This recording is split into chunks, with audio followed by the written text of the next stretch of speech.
You can follow this news broadcast live on our website, nta.ng/live, and on YouTube channel, NTA News Online, and other channels showing on our screen for updates.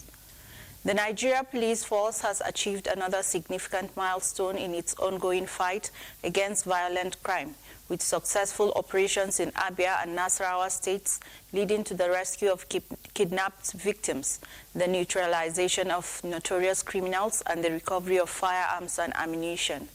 A statement by the Force Public Relations Officer Olumuyiwa Adejobi notes that operatives in Abia State acted on intelligence and stormed a criminal hideout in Osokwa, Ostisioma local government area, following the abduction of 4 individuals along New Umahia Road in Obingwa on March 9, 2025. A fierce gun battle ensued, but the tactical team overpowered the kidnappers, neutralizing 6 suspects and rescuing all victims unharmed. The police recovered 2 AK-47 rifles, 6 magazines, and 34 rounds of live ammunition. The rescued individuals were immediately taken for medical evaluation. In a separate operation in Nasarawa State, a combined team of the Nigeria Police Force, the Nigerian Army, and the local vigilantes tracked down a wanted kidnapper in Akwanga. He was intercepted near Akwanga Central Mosque while attempting to flee on a motorcycle. When confronted, he pulled a firearm but was swiftly neutralized.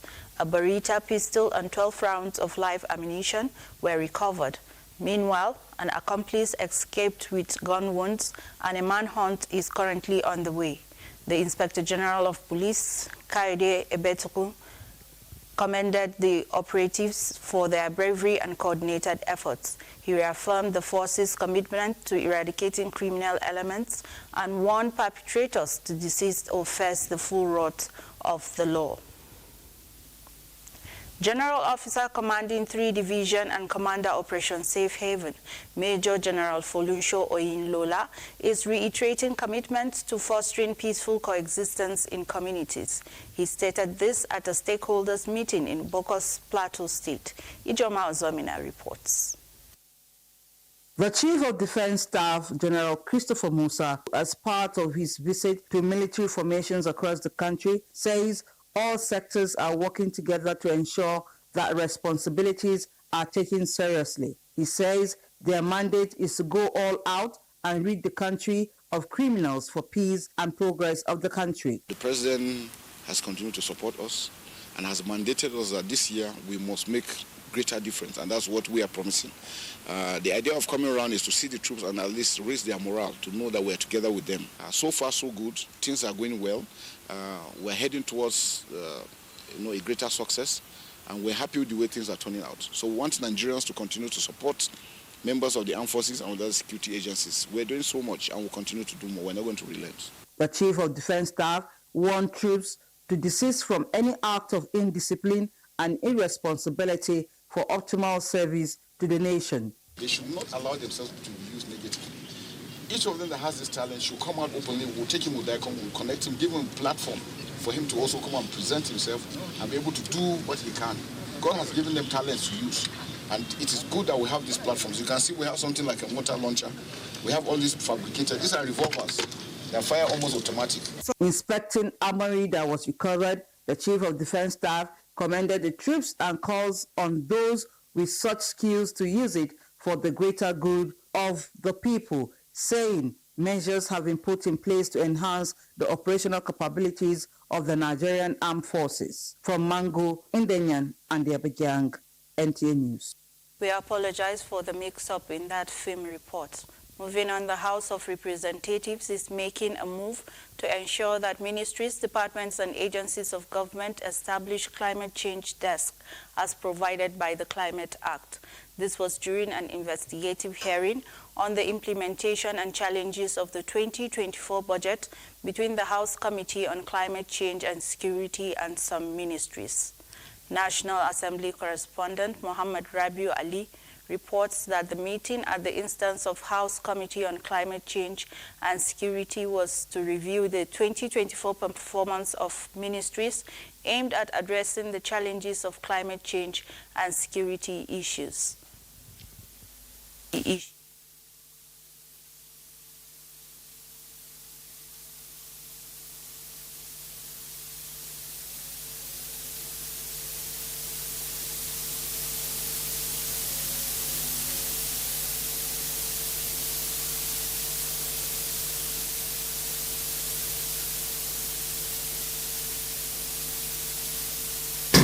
I must re-emphasize that we have to take this Climate Change Act very, very seriously in this country. There are a lot of money to be, gotten from the international community, and until we'll be seen to be taking this matter very seriously, I don't think we'll probably have access to such funds. The Act specifically said that every agency, ministry, parastatal, MBAs will have a climate change desk. This committee cuts across every agency, every committee in this country.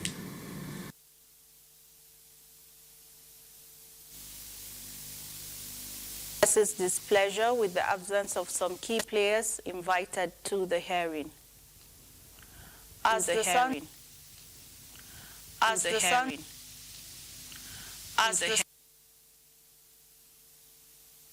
The creative economy, Hannatu Musa Musawa, welcomed guests to an iftar ceremony, a sacred tradition where Muslims break their fast together. Gufan Shaju Gwani reports that the air was filled with sweet scent of dates and soft conversations. Team members from the Ministry of Culture, alongside some government officials, gathered to share in the spirit of unity and gratitude.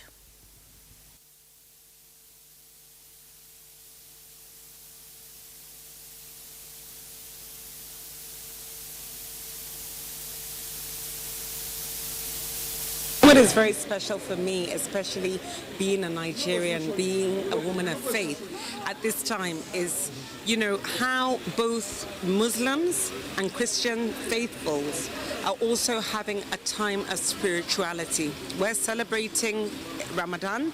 Our Christian brothers and sisters are also fasting. It just shows the importance of unity. My message for the creative industry is that there are so many good times ahead.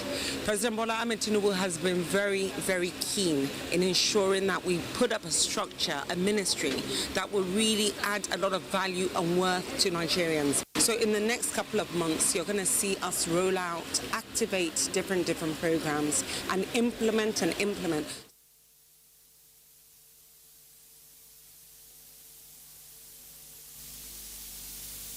Guest presented gifts to the culture minister, acknowledging her dedication to growing the economy through culture. Governor Caleb Mutfwang has commended President Bola Ahmed Tinubu for granting access to quality education for Nigerian students. The governor gave the commendation at an interactive session on the Nigerian National Education Loan Fund stakeholders engagement in Jos. Indiang and Diabagang has details. The Nigerian Education Loan Fund is a federal government's initiative to ensure every Nigerian child gets access to interest-free loan to fund their education in federal and state government tertiary institutions. While declaring the interactive session open, Governor Mutfwang expresses gratitude to President Bola Ahmed Tinubu for his compassion for the less privileged Nigerians, saying the state government will also democratize access to ICT that will simplify the process for students in the state. They'll be liaising with all the tertiary institutions to see how we can simplify the process for the students. What I can tell you, Mr. Sawyer, be ready for a deluge of applications from Plateau State. And we would ensure that this opportunity is not lost on us. The Managing Director and Chief Executive Officer of NELFund, Akintunde Sawyer, says the initiative is part of President Tinubu's renewed hope agenda to ensure that no Nigerian student is denied access to quality education as a result of poverty, believing that through quality education, there will be guaranteed progress and prosperity for the nation.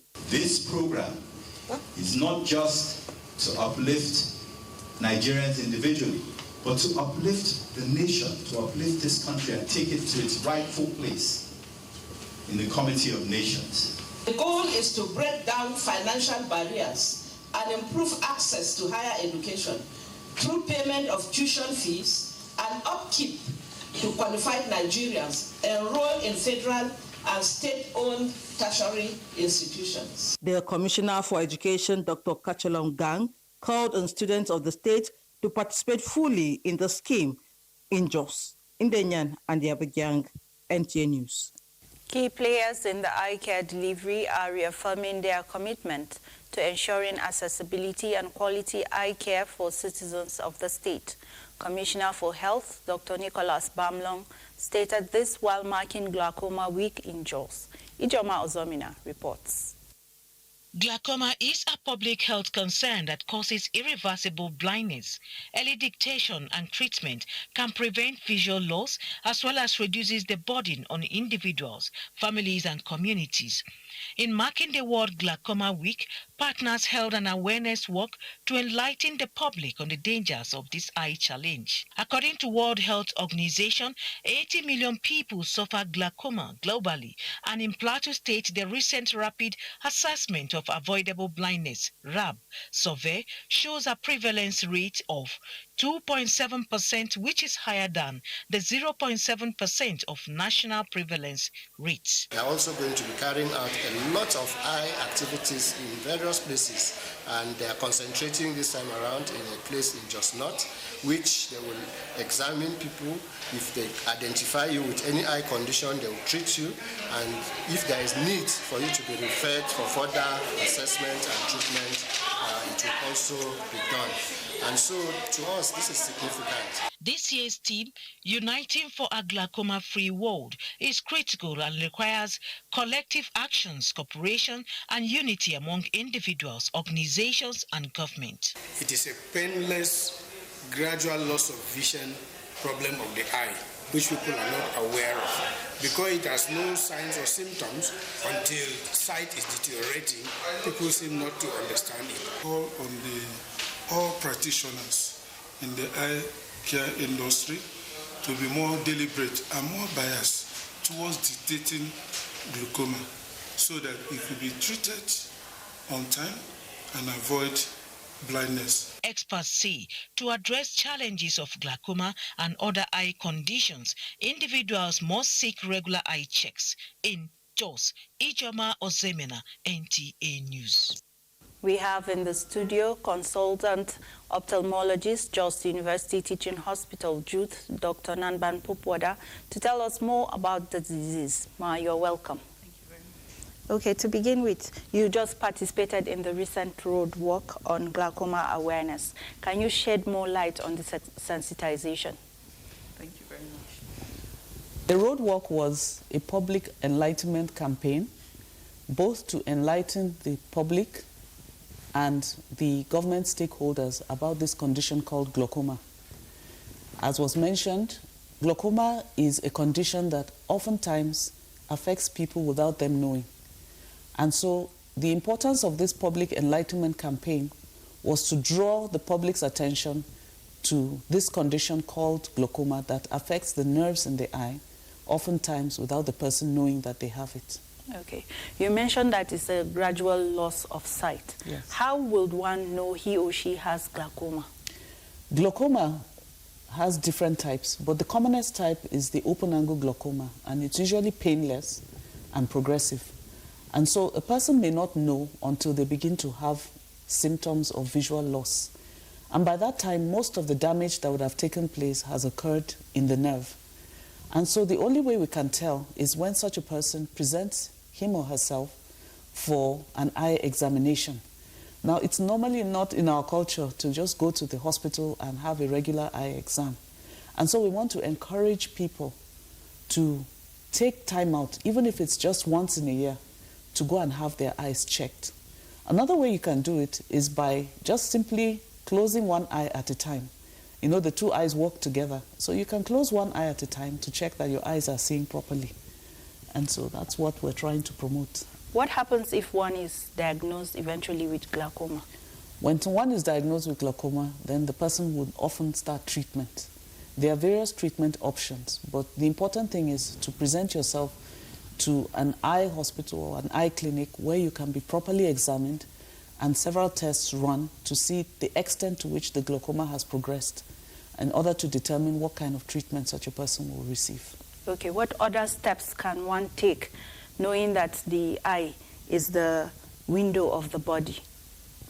So one of the things we must do is to educate ourselves about the risk factors for glaucoma. One of the risk factors for glaucoma is the fact that it is something that affects more of those of African descent than other races. Of course, the Hispanics and the Asians are also affected, but with different types of glaucoma. And so because we are Africans, that puts us at risk. The other thing is that if a family member has glaucoma, it's important that you also check your eyes to be sure that you don't have it, because glaucoma is a hereditary disease. That's one thing that has been established. Okay, so it's important that people need to go to the hospital and for glaucoma to be detected early. The fact is that glaucoma doesn't have a cure, but blindness from glaucoma can be prevented. And how can we do that? By checking and early detection. Okay. What other challenges do people encounter along the way, or you in the course of treating patients with glaucoma? One of the challenges that we have is the compliance to treatment. Now, one of the treatment strategies for glaucoma is the use of eye drops. And we know how the economy has changed in the last couple of years. A lot of drugs have become very expensive, and you can't blame the pharmaceutical companies because the cost of production is also increasing. And so the likelihood of the patient complying to medications is usually low because sometimes they can't afford the medications. Another treatment strategy is surgery. And the purpose of surgery or even treatment generally for glaucoma is to control the condition or control the eye pressure, which is one of the most important risk factors for glaucoma, but not to restore sight. And so it helps us to prevent the progression of the disease. But some people may have their own reservations about surgery, and so they may not be too comfortable with going in for surgery. Okay, in a few words, what's the way forward? Let's educate ourselves about glaucoma. Let's check our eyes from time to time and go for regular checkups for glaucoma. Okay, thank you, Dr. Namba Mpupwada, for shedding more light on the disease. Panorama will continue after this break. Thank you.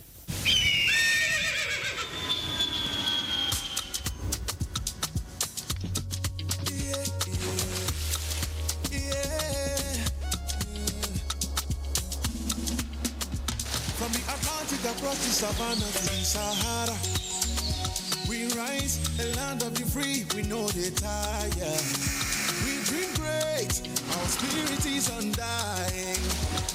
Resilient, rooted like palm tree, we sway in colors, we turn dark into light, we make solutions, we ignite passion, yeah. Ethnicity is unique, we are more than just a nation. We are Nigeria, strengthening unity, we know they carry light. We are Nigeria, together live the dream of a land with great destiny. We are Nigeria. I am the real Nigerian. Brought to you by the National Orientation Agency, NOA.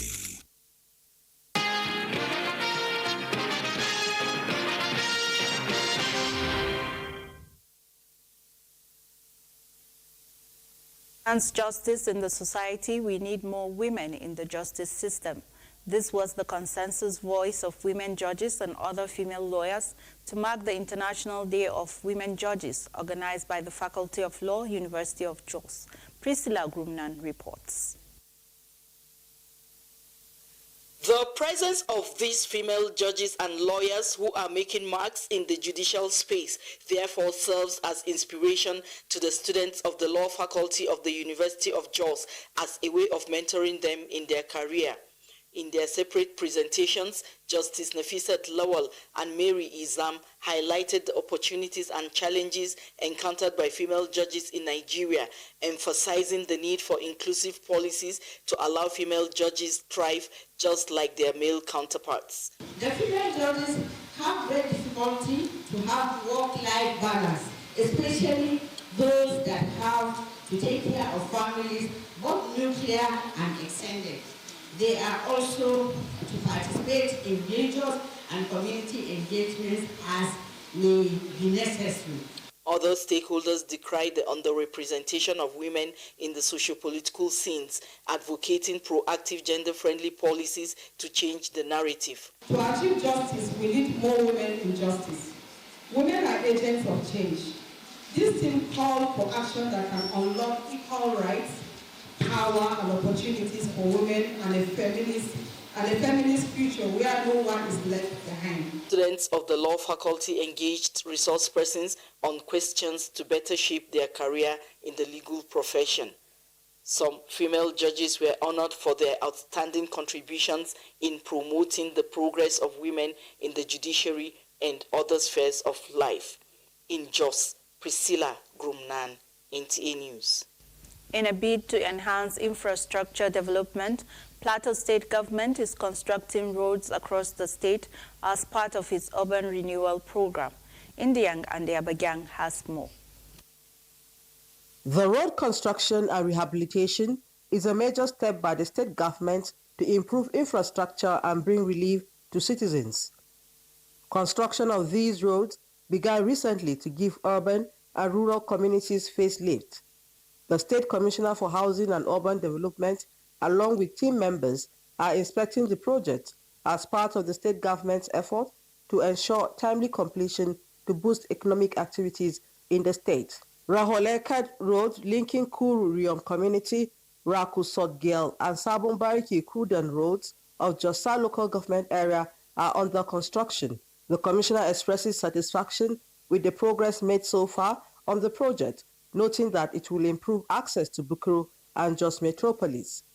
The infrastructure development, especially road development, is one of the major goals of Governor Kele Mutfan's administration, as the Commissioner commends the Governor for his commitment to such project. He urges residents to support government's efforts by maintaining the roads and ensuring a peaceful environment for the successful completion of the project. Residents of Bukuru express gratitude to the state government for carrying out the project. The government have the people at heart, and I believe that this road is very, very useful, because those coming from Gada and other axes around the vicinity, they will find it very, very convenient to access the major road. For me to even see, the government of the day coming here is a thing of joy. I would even say it's an answered prayer. In Jos, Indiang and Abuja, NTA News. For stories trending in the sporting world, let's join Oche Mbede on Sports Updates. Let's begin by telling you that the Handball Federation of Nigeria is building the capacity of handballers in the country with trends and tactics in line with International Handball Federation standards. To this end, over 20 coaches, mostly retired international and national players, are participating in the IHF C license course in Abuja.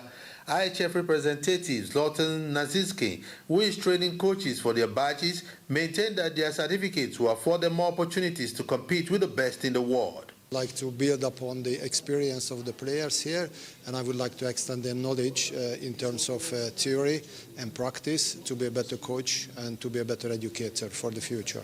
To football, as the Flamingos of Nigeria is through to the final qualification round for the FIFA Under-17 Women's World Cup after they beat South Africa 2-0 in Ikene Raymond, Ogun State, for a 5-1 aggregate scoreline.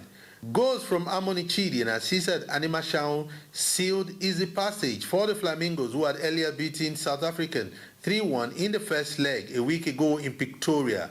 Next up for Nigeria is the winner of the match between Algeria and Botswana. Still on football, 7 matches will be decided Sunday in the Nigerian Premier Football League as El Kanemi Warrior takes on Rivers United. Kano Pillars welcome Nasarawa United at the Sani Abacha Stadium, and Akwa United slug it out with Shooting Stars at the Godswill Akpabio Stadium. Other games will see Bayelsa United tackle relegated struggling Lobby Stars at the Samson Siasa Stadium as Remo Stars welcome Atland. The London derby between Arsenal and Chelsea at the Emirates Stadium on Sunday afternoon headlined the park this weekend in the English Premier League as matches for Week 9 are being concluded before the international break next week. Meanwhile, in Saturday's pairings, Jack O'Brien scored in the first minute of stoppage time for Everton as they drew 1-1 with West Ham at the Goodison Park. Nigerian's Paul Onuachu scored in the 76th minute for Southampton, but that was not enough for the Saints to avoid going down to Wolves 1-2 at the St. Mary's. Nottingham Forest continued their push for European football next season with a 4-2 victory over Ipswich, just as Brighton forced defending champion Manchester City to a 2-2 draw. With Sports Update, Oche Ngbedi, NTA News.